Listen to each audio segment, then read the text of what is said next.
WEEI Afternoons, Andy Hart, Nick Fitzy-Stevens at Fenway Park. And our next guest here on the WEEI NESN Jimmy Fund Telethon, according to my notes, says he's the co-chair of the Jimmy Fund, but you may know him as the Brock star, Brock Holt. Brock, how we doing? We're doing good. We're doing good. Love these 2 days every year. Obviously, when I played here, it's an important thing that we're doing, and I'm just happy to be back and a part of what we've got going on. I mean, when you played, you were Mr. Everything. Like if there was a position that needed to be filled in, infield, outfield, behind the plate, on the bump, wherever, you were that guy. And when we got here a little while ago, there you were in the back, Andy. There he was in the back of the bank, answering phone, volunteering. I got $25 from Miss Patricia, so thank you, Patricia, if Miss you're watching. Patricia. Yeah, Miss Way Patricia. to go, Patty. Yeah, she crushed it. Yeah, $25. She was a big Red Sox fan. She knew who she was talking to, and awesome. She even told me she loved me after the phone call was over. So got to know her really well in the 10-minute conversation that we had.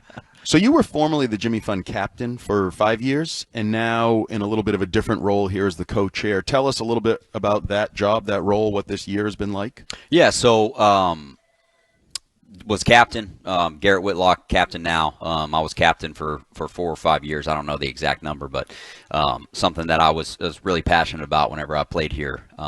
And obviously, looked for a way to come back. Me and my wife, Lakin, did a lot of work while we were here with the Jimmy Fund, and then still tried to stay involved whenever I left. And, unfortunately, when Larry Lucchino passed away, they reached out to me and asked if I wanted to do this. And fortunately, me and TC were able to take it on and carry on that legacy kind of in that role. And this year's been great. We announced the co-chair last year at the telethon, and it's been a great year of growth. And I'm still kind of learning, and I'm just happy to be back involved. As soon as I left Boston, I was trying to find my way back in some way, shape, or form, and here we are. And hoping we can do a lot of good work. What led you, though, at first to? I mean, it seems like everybody involved in the Red Sox and with a lot of Boston teams has some level of involvement with Dana-Farber, Jimmy Fund, or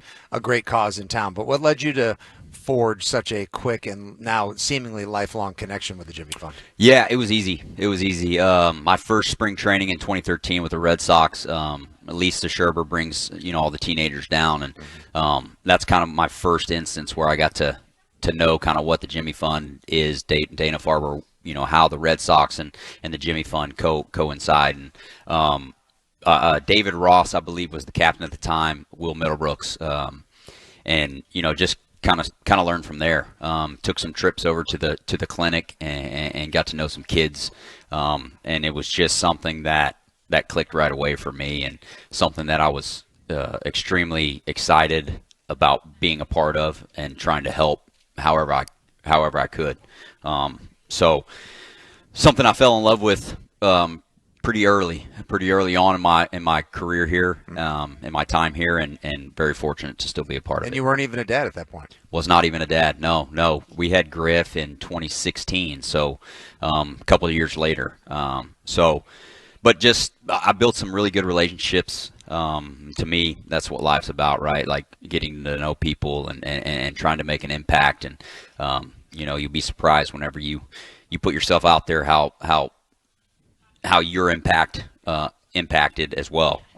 And built some relationships that I still keep to this day. And it's a special place that does special things, and just happy to be a part of it. So when you were on the phone with Miss Patricia, what's the sales pitch to try to get people to donate? Because obviously, Dana-Farber, the Jimmy Fund, they need the money now as much as ever, and it can go to so many important things. But sort of, what is your pitch to our listeners as why they need to donate? Well, I think I don't know that people need a pitch, right? Like they tune in, you hear the stories. We have patients on all day. We have people, we have doctors, and I think it's the stories. Everybody's impacted by cancer, and I think these 2 days are super special because of the stories that are being told, and people start to kind of understand, what the money goes to as far as research or clinical trials or whatever it may be. And these 2 days every year are amazing. How people from all over the world come together and donate however much to help this cause. Yeah, they donate money, they donate their time, and we know the people that work at Dana-Farber just, it's their job, but they're just the countless hours of sweat and research and time and effort they put into it, because as we've come to learn over the years, and I'm sure you've been privy to this as well, it's not just the quality of the medical care that they get, but the entirety of the care, treating the patient for their diagnosis as well as their concerns, and then the way that Dana-Farber, thanks to the Jimmy Fund, treat the whole family and everyone attached to them as well is spectacular, and I think peerless. Yes, yeah. The culture that they've built over there is second to none. It's you walk in the buildings, you just feel good, and it's a place that no one wants to be.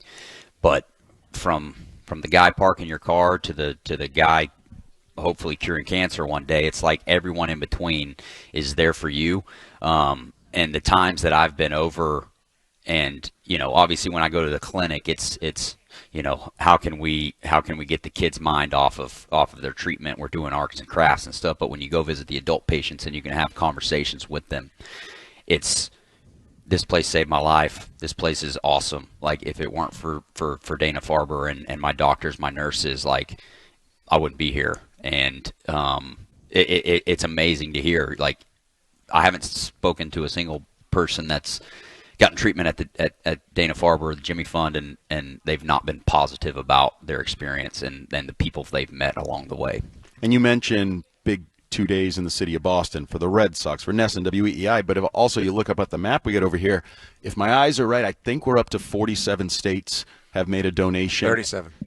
37, sorry. Yeah, bad math. Math is hard. Math is hard. You get it. As long as the math is good on the tote board and keeps going up. Three-quarters of America, well, that's pretty good. Already, right? But 37 states, and we hear stories of people coming here for treatment and obviously donating from, so it's not just, Boston. This is sort of a national thing. And did you experience that, see that, take that with you in your career, and did you realize maybe how special this place is when you left for a little while? Yeah, I mean, I felt the specialness, if specialness is a word. Sure, we'll right? go with math and English. Yeah, math is hard, English is hard. We're good. Yeah, specialness. I felt that whenever I was here. And you go and you visit, and there's, like you said, there's people from all over the world coming here to get treatment. So I knew after I left how special of a place this was, and that's why I continued to, obviously wanting to help, but those relationships that I spoke about earlier, those relationships carry on past me playing for the Red Sox, right? So it's like, how can I continue to be involved even when I'm not here? And now I'm here and co-chairing the thing with TC, and couldn't be more excited. When was the moment that you knew, if there was even like that moment, playing here for the Sox, where you just, like, the electricity of Fenway, the people, the city, it's a town, but it's a city, it's not like anywhere else, that you just sort of like fell in love with the city? And what was that certain something that just made you say, like, I love this place? Man, it's hard to think back to one moment. But I mean, this was basically my first experience as a big league player. I got called up with Pittsburgh in 2012. I made a September I got a September call-up. So I was up for a month with Pittsburgh, and then I got traded here that offseason. And then went to spring training, started in Pawtucket, and then I was kind of the up-and-down guy in 2013. Got called up when someone would get hurt, got sent down when he'd come back. And you rode the Lou Merloni Express for a while. I did. I was on the one-way back and forth from Pawtucket, and there were times when I would come up and wouldn't even get activated, and I'd just go back the next day. So that first year was rough, but I mean, just getting to play at Fenway Park every day. Obviously 14, 15 when I was up, majority of the time we last place in the division, but place is packed every night. I think probably once we started winning, 16 won the division, 17 won the division. I think when you win here, it's when you get it. And fortunately, I was able to play on some pretty dang good teams and play with some really good players. So just special place, a place that I never wanted to leave. Obviously, business side of things doesn't work out, but I would have stayed here as long as they let me. And but like I said, found my way back. I wanted to ask your perspective because obviously Brock Holt is known as the great utility player. And it's only been like 10 years, but it seems like baseball is in a different. Mookie Betts is playing shortstop, center field. Rafael is playing center field, second base. There's almost like it's almost more like high school or travel where all these great athletes are being asked to play different positions. Do you like that? Do you see where the game is going? Do you like where the game is going? Yeah, I mean, I think the guys are so athletic now that it's not as difficult as it once was. I mean, it's not an easy thing to do by any means. I had to do it because I wasn't good enough at one single position to stick around, so I had to move around to stay. Jack of all trades. And I if I wouldn't have done it, I probably wouldn't have had the career that I had. So, when they asked if I could play first base, I said yes. That's just what I had to do. You want to do it now? Well, I don't know that it would be as good as it once was. It's like the Belichick effect in a lot of ways. Like you got to make the team somehow. Yeah. And like whether it's on special teams, you got to play. Like you and Julian Edelman here at the same time. Like guys that are just like, you want me to return kicks? You want me to play defensive back? You want me to be wide receiver? Yeah. Do I have to kick an extra point? Play first base? Whatever. I just whatever it it takes. It's a Boston attitude. Yeah, I just wanted to be on the field and help however I could.